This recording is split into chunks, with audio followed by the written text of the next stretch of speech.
Hey, what's going on, guys? Welcome to the channel. UFC Vegas 81, Sodiq Yusuff versus Edson Barboza just ended, and this is going to be my full card post-fight. I'm going to go through every single fight on the card and give you my breakdown and reaction, starting off with the first fight of the night, Ashley Yoder versus Emily Ducote. Emily Ducote wins a unanimous decision. I scored it 30-27. I'm pretty sure that's what the judges scored it as well. The only competitive round was round one, but I still thought Emily Ducote clearly won that round, just landing the right hand at will. She even at the end of the first round got a takedown as well. Yoder landed a head kick and some inside leg kicks for that first round, but that's pretty much all she did. Second round, Emily Ducote started to get more aggressive, landing more combinations, ripping to the body, landing standing elbows, landing good leg kicks of her own.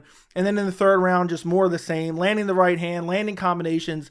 Ashley Yoder, I don't know if they didn't put enough Vaseline on her face or what.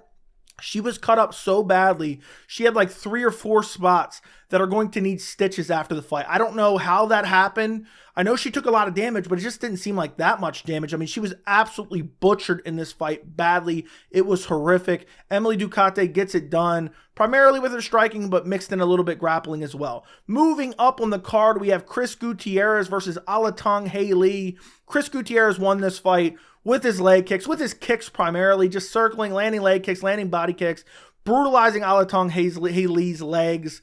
And Alatengheili stepped in on short notice, and he was getting beat up pretty bad on the feet, but he really didn't quit at all. Even towards the end of the first round, he's clearly losing the first round, starts to get super aggressive, lets that aggression follow him into the second round. He's backing up Gutierrez, and there's a couple times where combinations are getting really close, and he lands a couple shots on Gutierrez, but for the most part, Gutierrez is able to circle out and begin landing leg kicks and body kicks again, and landing with the hands occasionally as well. And I had a clean 30-27 win for Chris Gutierrez. I don't think it's the greatest win, especially considering Alatengheili stepped in on a week's notice.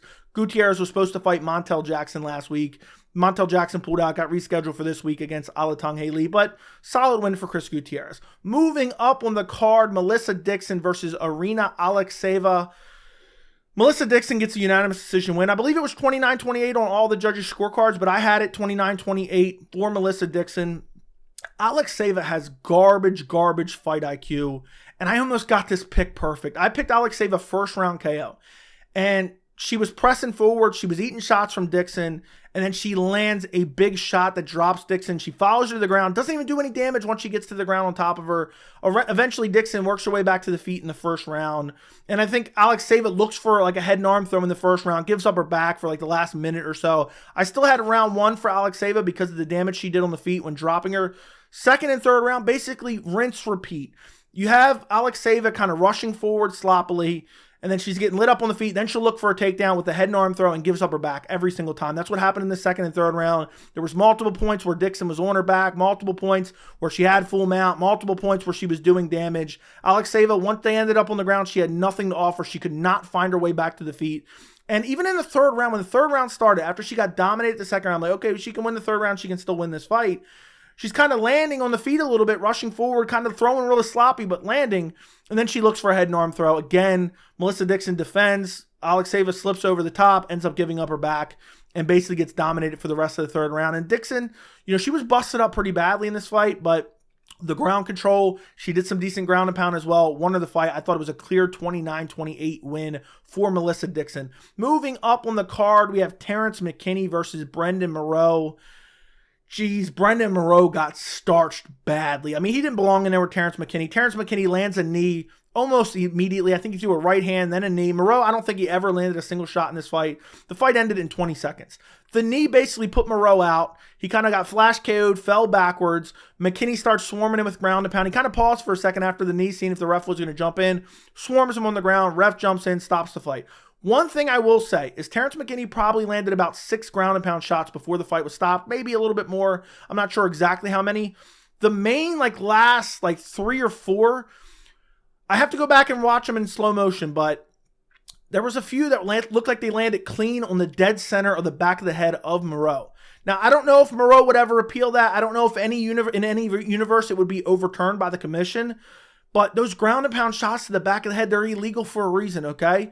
And these guys have to be more careful. Look what happened to Jacob Malkoun. So obviously the ref didn't see it. I can't remember who the ref was, if it was Herb Dean or not. But in the replay, they looked very, very close, and they were nasty, nasty shots. But Terrance McKinney back on the winning track, kind of got gifted 2 wins in his last 2 fights. So he gets it done, and he gets it done in impressive fashion in the first 20 seconds of the fight. Moving up on the card, we have Tainara Lisboa versus Ravena Oliveira. Ew. That's what I literally just want to scream that and move on. But Tainara Lisboa wins the first and second round. Oliveira wins the third round by doing absolutely nothing but getting a takedown and doing no damage with it. Lisboa was winning on the feet. She won some grappling exchanges in round 1 and 2 as well. This was a horrible fight. I want to erase it from my memory. I got PTSD. I got PTSD from this fight. It was a horrible fight. Not impressed by either girl, and I don't want to talk about it anymore. Unanimous decision win for Lisboa. Moving up on the card, we have Darren Elkins versus TJ Brown. Darren Elkins wins via third round rear naked choke.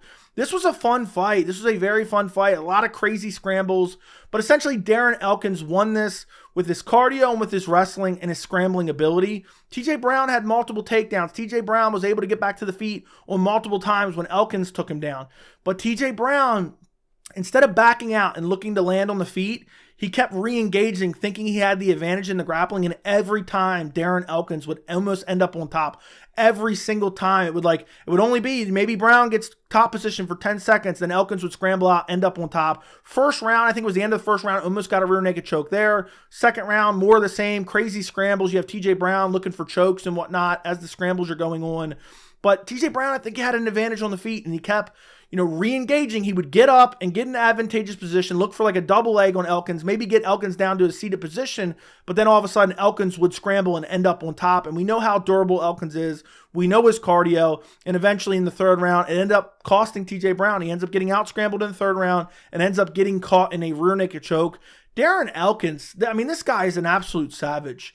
He's not the greatest fighter. He's never been a great fighter, but TJ Brown, I thought, was going to win this fight, and Darren Elkins went out there and said nope, and he was barely bleeding by the end of the fight. Well, which the commentary mentioned multiple times, Darren Elkins is always bleeding, but TJ Brown just gets out scrambled and low fight IQ. You keep ending up in bad positions when you're grappling. Why do you continue to grapple? Look to get out of it and land on the feet. So TJ Brown, low fight IQ, gets submitted via rear naked choke in the third round against Darren Elkins. Moving up on the card, we have Christian Rodriguez versus Cameron Saaiman. Christian Rodriguez gets it done via unanimous decision. I had it scored 30-27 for Christian Rodriguez. I know a lot of people aren't going to like this fight because Christian Rodriguez missed weight by, I think, 5 or 4 pounds because he weighed in at 140. This is supposed to be at bantamweight, which I absolutely hate as well, and it dampens the win. But I had it as a clean 3-0 for Christian Rodriguez. First round was close, but I thought Christian Rodriguez clearly landed the better shots. He was pumping the jab, landing good combinations, mixing in takedowns, had some good control. There was a lot of crazy scrambles throughout this fight. The second round, I think Rodriguez was landing on the feet, and then Saaiman shot it on a takedown, and then Rodriguez looked to set up an anaconda choke, and there was multiple times where Rodriguez was looking for an anaconda choke, got close to it a couple times, but Saaiman was able to scramble out. In the third round, Saaiman was looking pretty good with his combinations early in the third round, but then Rodriguez just started pumping the jab, beating him up on the feet, and Rodriguez clearly won the third round in my opinion as well. Now, I believe it was in the second round, Saaiman was on the ground looking for a leg lock, ate some ground and pound there. The only round I think you could give to Saaiman maybe would be round 1, but outside of that, I think Christian Rodriguez clearly won. He kills off another contender, up-and-coming prospect in the bantamweight division. He did it against Raul Rosas Jr., he did it against Cameron Saaiman, and he misses weight. And I know a lot of people are going to complain about that. Me personally, I'm not going to complain all that much because I hate that he missed weight, but at the same time, I look at Cameron Saaiman, he's young, he'll be able to bounce back. He lost the fight pretty cleanly. I think Christian Rodriguez would have won even if he would have made weight. That's obviously super speculative. Maybe he wouldn't have. Maybe he wouldn't have had the same stamina. Maybe he wouldn't have had the same power. I think he was the better fighter. I picked him to win this fight. I feel like nobody was picking Christian Rodriguez to win this fight. But ultimately, the reason I'm not that upset, because Cameron Saaiman's a habitual cheater. You look back at his entire UFC career, multiple groin shots, cage grabs, eye pokes, illegal knees. In this fight, he threw an illegal up kick. It was only like 15% power, but he threw an illegal up kick in this fight.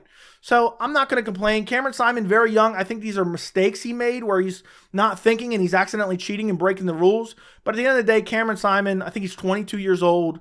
He got out-grappled in this fight. He got outstruck in this fight. He had some good moments. He had some good leg kicks in this fight. This was a good learning experience for him. He took significant damage, but nothing too crazy where we're like, oh, this is career-altering.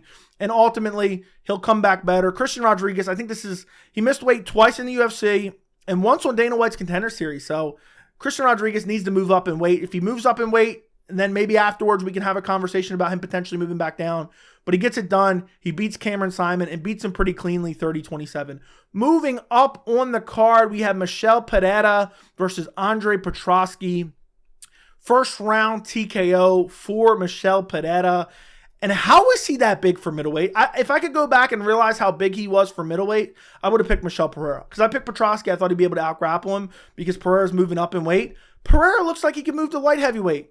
How is he that big? He lands one nasty body kick. Petroski, I don't think, ever threw a single strike. And then you basically have one big, I think it was a right hand that landed for Michel Pereira.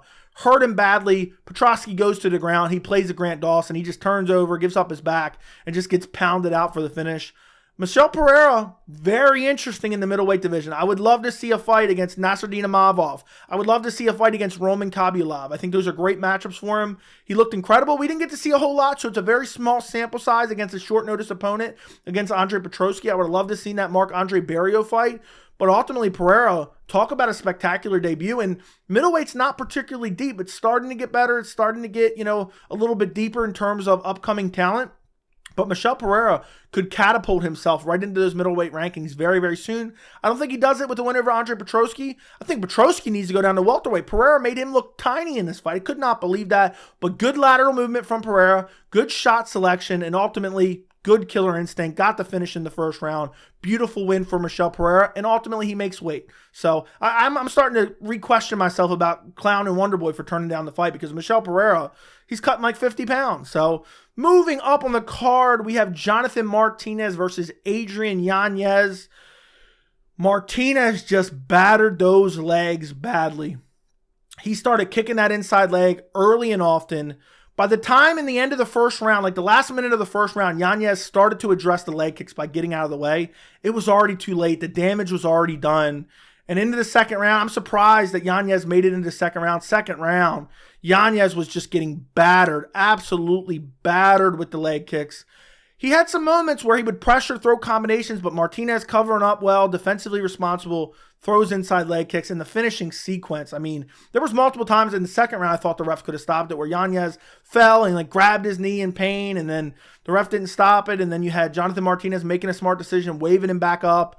And eventually in that second round, midway through that second round, he just batters the leg a little bit too much for Yanez, and he finishes him with leg kicks. Jonathan Martinez, I mean, I think he could be a future champ. I know that's getting a little bit hasty, but if he land these types of leg kicks on Sean O'Malley would have to be airlifted out of the apex. I mean, Jonathan Martinez, great arsenal of attack, good defensively. And Yanez, I think maybe, okay, he was a bit overhyped maybe, but I still think he's a very good fighter, has very crisp boxing. He tried to win this fight. He was super tough, super durable, but the leg kicks ultimately, I mean, that leg's going to hurt badly tomorrow. There were so many leg kicks landed, and they were hard. And if he would have started to address them earlier, I think it might have worked out all right for him. But he just kept eating them like they were nothing, and then all of a sudden it was too much. He was getting dropped by him. So Jonathan Martinez absolutely destroys Adrian Yanez's leg and gets a second round TKO. And this should have been a co-main event, okay? Moving up the card to the actual co-main event, Viviane Araujo versus Jennifer Maia. Araujo gets the decision win. It was a garbage fight, to be quite honest. The first round was close. I thought Maia won the first round. Second round, you had Araujo just out grappling her for the entirety of the second round. Got up her back, but didn't really do much with it. And then the third round, Araujo kind of stalled in the clinch. And then you had Maia take her down for a little bit and start looking for a little bit of takedowns or a little bit of submissions towards the end of the round. And the third round I thought was clearly Maia. Second round was clearly Viviane. And then the first round I thought was Maia as well. So I thought Maia should have got 29-28. I don't think it's a robbery by any means for Viviane Araujo to get the decision. But overall, I think Jennifer Maia should have gotten the nod. But who cares? Why is this co-main event? Who made this the co-main event? Honestly, who made this the co-main event? I want answers immediately. Horrible decision overall. There's plenty of fights that should have been the co-main event over this fight. Moving up the card to the main event, Sodiq Yusuff versus Edson Barboza. Edson Barboza gets the decision win. Now, I don't think this fight was a robbery by any means, and I don't think anybody's claiming it's a robbery, but I thought Sodiq Yusuff won this fight. You know, I understand scoring it for Edson Barboza, and I don't even disagree with you if you give 2 through 5 for Barboza, because 2 through 5 were very close rounds. First round, Yusuff comes out, starts landing the right hands, swarming Barboza badly, hurt him badly. I thought he was going to get a finish. He ends up out-grappling him and ground and pounding him for like the last minute and a half of the first round. Clear 10-8 if I've ever seen one. And we'll come back to that in a second. Second round, you had early damage from Yusuff, and then the second half, or maybe like the last 2 minutes, minute and a half of the second round, Barboza started to really come on strong, but a lot of it was kind of hit and air.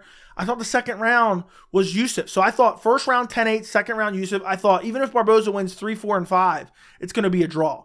Well, third round, Barboza's clearly winning. Then he lands a wheel kick to really seal the round. I mean, you can make an argument for a 10-8. I wouldn't think that was a 10-8. I thought it was just Barboza 10-9. Fourth round was very, very close. I actually scored it for Sodiq Yusuff. I thought the jabs were landing at will. He was doing a little bit more damage. I thought it was very close again, but I thought Barboza was swinging a lot at air, and he was starting to slow down a bit. Barboza was landing some jabs as well, but I thought Yusuff took the fourth round. And then the fifth round, it was clear for Barboza. He was the fresher fighter, landing the better shots, and even started to mix in the grappling. Got like 2 or 3 takedowns with no damage towards the end of the fifth round. So ultimately, I had rounds 1, 2, and 4 for Sodiq Yusuff. Round 1 was a 10-8. So I had it 48-46 for Sodiq Yusuff. And ultimately, Barboza gets the win. I don't hate it. I don't hate it at all. Again, I think you can make an argument 2, 3, 4, and 5 for Barboza. One thing I do have a problem with this, Chris Lee did not give the first round a 10-8. Where's Mike Bell when you need it? Mike Bell just likes giving out 10-8s willy-nilly. He doesn't care what happens. Just give out 10-8s. 10-8s here, 10-8s there. What is Chris Lee doing? How is that not a 10-8? I mean, Barboza literally got beaten so badly in that first round. How do you not give Sodiq Yusuff a 10-8? So horrible scorecard there, but overall, unanimous decision for Barboza. I have no problem with it. I think the other 2 scorecards were the right scorecards, which would have been 48-46 for Barboza, but 49-46? What world are you living in? But ultimately, this fight, Barboza's just a gritty veteran. I mean, he's just really gritty. Sodiq Yusuff, that first round, he landed a lot of those shots. He was really swarming Barboza, but there was a lot of them that were hitting on the forearms, a lot of them that were missing. And he said it in his post-fight interview. I should have been more careful with my shot selection.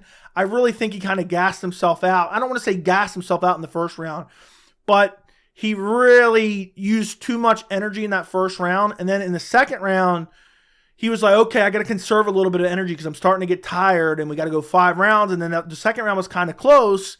And then from there on out, he gets clipped badly in the third round. Barboza in the third round, I forgot to mention this. After that wheel kick, Barboza looked for a Darce choke multiple times, or an anaconda choke. I don't remember which one he was looking for there, depending on the grip. Basically they look the same. But if he wouldn't have looked for those and he just would have used ground and pound, I think he finishes him in the third round.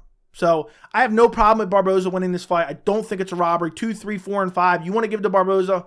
More than happy to say Barboza can take those rounds. Overall, great fight.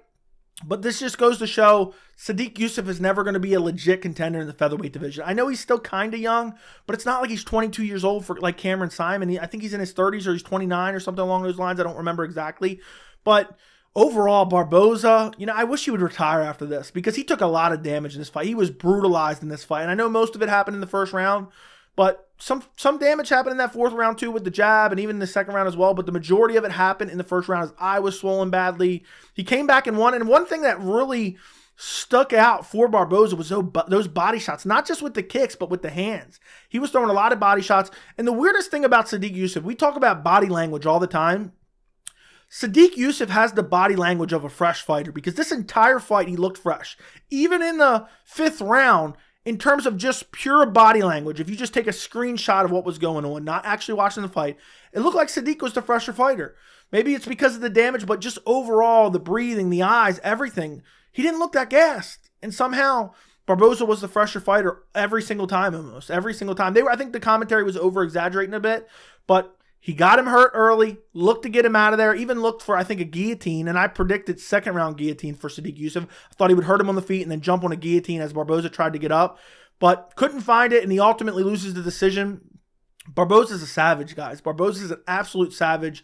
Great fight, outright war. And Sodiq Yusuff, even though he started to tire, he was still able to go the 5 rounds, so it's a good learning experience for him.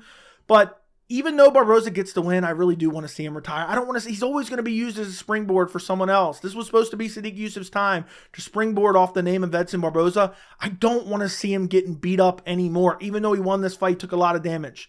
So I know he's jacked. I know he's crazy fit, but Barboza's taken a lot of damage over his career. He's fought who's who of the lightweight and featherweight division. And I think it's time for Edson Barboza. Okay, let's give him a retirement fight and let's let him ride off into the sunset. But Sodiq Yusuff really let himself down tonight, gassed himself out, used too much energy in that first round. I don't want to say gas himself out, and then ultimately loses a decision to Edson Barboza. But credit to him for hanging in there in the 3rd round after eating a nasty wheel kick. I mean, I thought he was for sure done. But I think Barboza made a mistake, but also I think it was due to fatigue for Barboza as well. Looking to set up those chokes. I think that's what really cost him that 3rd round finish, and Sodiq Yusuff being able to survive to the bell. But ultimately loved the main event. It was a really good fight, really solid fight, really exciting fight, really enjoyed it overall. I don't know how much more I can say it, even though the card as a whole wasn't that great. But let me know what you guys think down in the comments. Don't forget to like the video. Don't forget to subscribe to the channel. And thank you so much for watching.